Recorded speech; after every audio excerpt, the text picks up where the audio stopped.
Yo, yo, yo, yo, yo, yo, yo, yo, yo. Yo, yo. It's the homie Mac, man. Music, art, culture, knowledge. Reporting live from the Dogon. Each one teach one, peace and love. Thumbs up, give me the likes. Thumbs up, give me the likes. Each one teach one. Can't stress that enough. Again, music, art, culture, knowledge. If you have yet to do so, subscribe to the YouTube channel 82 Kings. Press that watermark. It should be on the bottom right corner of your screen if you're on your laptop. Or hit the like button, hit the notification bell. Real quick, this is a quick session of MACK Minutes. So much on my heart to say, but I gotta condense it, man. This is pretty much to spark the flame in some of y'all and to get y'all to dig deeper and do deeper research on your own. This session of MACK Minutes will be entitled, hold up one second, African Booty Scratchers, Hoteps, and Real Niggas. I know that sounds wild, right? I know. But chiefly, this episode is centered around the idea of PanAfricanism as well as the division.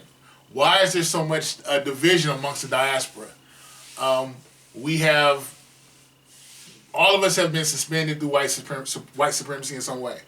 All of us, our perception has become somewhat myopic due to religion, the Bible misused through imperialism, through colonialism, through white supremacy. We have been pit against one another. There's an African proverb that says, when two brothers fight over their land, a stranger inherits it. So I want to speak in that sense. Just how us lacking compound interests, us not wanting to build with one another, us buying into tribalism, us buying into the negative perceptions about ourselves that we have been sold about one another, that ultimately has led to our downfall. Generations of conditioning. I am ADOS, American Descendant of Slavery. My mother's family, South Mississippi. My father's family, Lancaster, South Carolina. That's where my lineage, I guess, I'm the offspring of that. The lineage started on my mother's side in Mississippi, father's side, South Carolina. I'm just trying to trace my roots back so you guys can see where I'm coming from. I've had a lot of people think I'm from Haiti. I've had other people think I'm from Ghana. But it makes sense. We all have the same origin point. Africa, specifically West Africa, Sierra Leone, Ghana, what have you, what's some other countries, Nigeria, I already said Sierra Leone, just different countries on the western coast of Africa, the Gold Coast specifically. But yeah, let's get to it. I try to give very education-centered definitions and understandings. I speak from my understanding for the most part, but I want to give, I also want to speak from a general consensus of acceptance of certain things. So yeah, Pan-Africanism, by definition, what is it? Pan-Africanism, a literary school or movement. This is according to Webster's Dictionary, Britannica, let's see. Pan-Africanism is a worldwide movement that aims to encourage and strengthen bonds of solidarity between all indigenous and diaspora ethnic groups of African descent. Mac, make that plain. Basically, everybody who has origins in Africa, for us to work in concert, the descendants, wherever you are throughout the globe, that is a diaspora. And Pan-Africanism is essentially a political and social movement to create solidarity, to foment bonds throughout all the African descendants throughout the globe, where have you. Whether you're in LA, whether you're in Freetown, Sierra Leone, whether you're in Johannesburg, South Africa, whether you are in Senegal, what have you, whether you're in Detroit, Atlanta, if you are of African descent, you are of the African diaspora. Now, I know some people like to split hairs. There are white South Africans. Yeah, but that's why I mentioned ethnic. So it's not necessarily strictly geographical, it's ethnic. Having a genealogical bond that goes back to Africa. Pre-colonialism, pre-imperialism. Okay? Yeah, essentially, I feel as though, I mean, I think, where do I want to go with this? William Edward Blyton is considered the father of Pan-Africanism. And I believe he's from the West Indies. Yes, he's from the West Indies. I've heard, my introduction into Pan-Africanism was actually through Marcus Garvey. Marcus Garvey had the saying, Africa for the Africans at home and abroad. That was my understanding of Pan-Africanism, came through Garvey. But some people would say that the modern, I guess the person who set, agree or disagree, the person who set the modern context for our contemporary understanding of Pan-Africanism would be W.E.B. Du Bois. That's up for debate, but it's fair. He repatriated back to Ghana. W.E.B. Du Bois was definitely a scholar. He did a lot of tireless work on behalf of African descendants. And I know some people are like, hey, but he fought Garvey tooth and nail. Yeah, he did fight Garvey tooth and nail, but I think towards the end of his life, I think his understanding became more broad, and I think he realized, like, look, a part of my education, a part of my socialization, was at the behest of wealthy white people who wanted to sell me a particular narrative. So I believe he realized there was a little bit of conditioning he had to confront in himself. It is what it is. I honestly have not always been a fan of W.E.B. Du Bois, but that's because at heart I'm a Garveyite, and I felt like he fought Garvey a lot instead of trying to work in concert with Garvey. And I believe by the time Garvey had died, Du Bois actually tried to apologize to one of Garvey's wives. I'm not sure which one. Maybe Amy Jocks Garvey. I'm not sure. But it just sucks that there's always been almost like this messiah complex amongst black leaders, where it has to be, I'm the one that saved us. My way is the right way. And I think ego has infiltrated a lot of things, has infiltrated our bonds. Some people a lot of people ask me, well, what's white supremacy? White supremacy is something, it is a social and political reality where you are sold through all lanes of human endeavor: education, politics, religion, film, music, entertainment. You're sold this theory of white superiority, from how white people look, from how white people talk, through white culture. That is considered pristine, the highest of the high, the apex. I've been sold that. Most black people have been sold that. The closer you are, I know black people who went to HBCUs who feel like they became successful because they lived around white people. And I know a lot of black people who want to essentially be wealthy white people. And I know some people will say, well, just because I want to have money and resources means I want to be white? No. I'm saying if you want to have money and resources at the behest, at the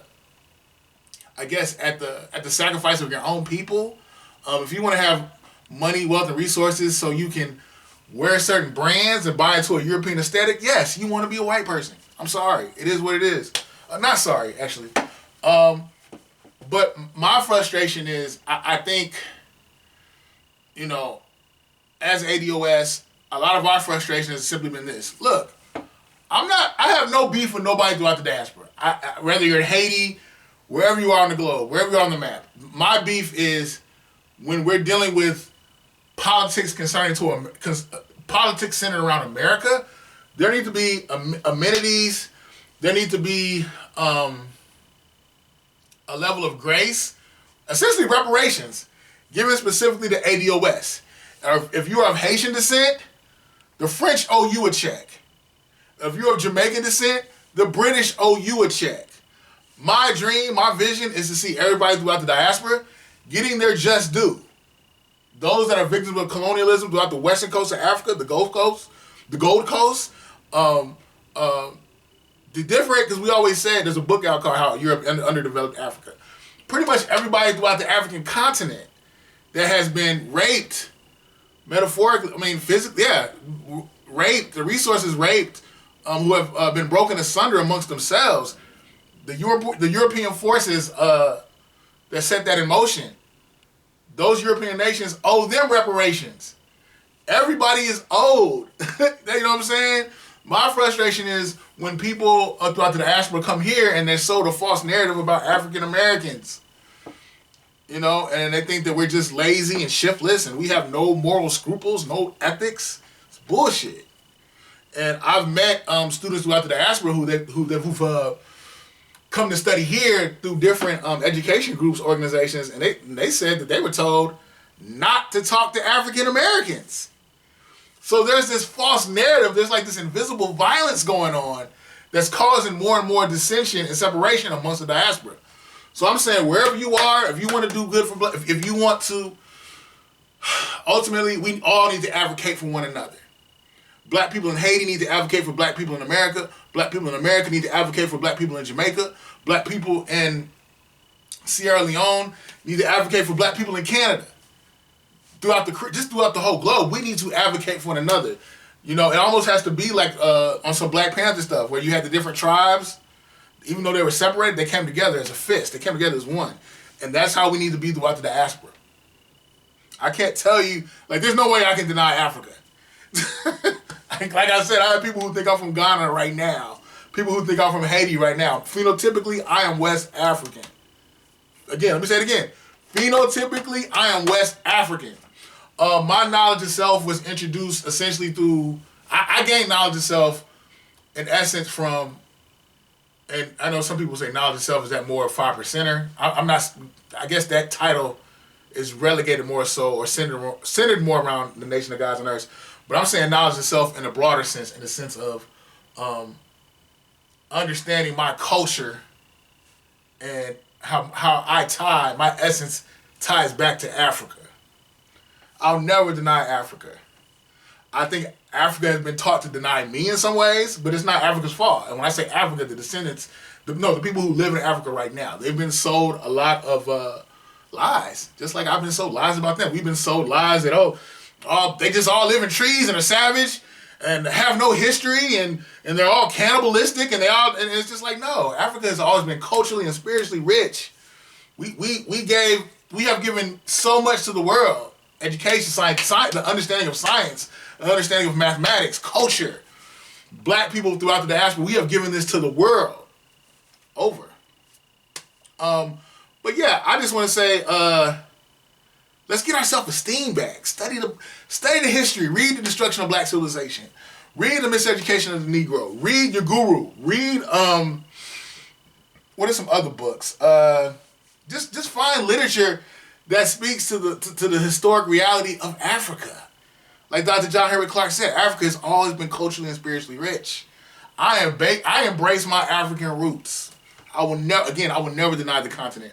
I just think we need to develop a deeper sense of self. We need to look in the mirror and be honest with ourselves, and advocate for everything black. Let's really come up to bat for one another.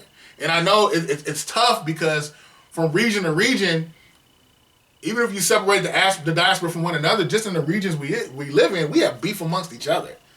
So first of all, we have to get our knowledge of self, get our self-esteem back, and heal each other. The wrongs that have been done, heal each other. Then let's go a step further and look at the brainwashing. Let's look at the indoctrination that has transpired. I mean, it's like Dr. John Henrik Clarke said, the Europeans, they colonized the image of God. The image of God.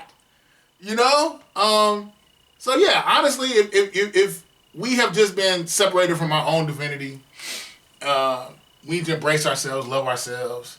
We need to figure out how we can, from a geopolitical standpoint, be allies with one another, how we can build one another up, how we can love one another, and sincerely. But there's so much I want to say, so much I could say. I hope you guys glean something from this. This is something that was deep in my heart. It's the homie Mac. Each one teach one. Peace and love. Signing out from the Dogon. Thumbs up. Give me the likes.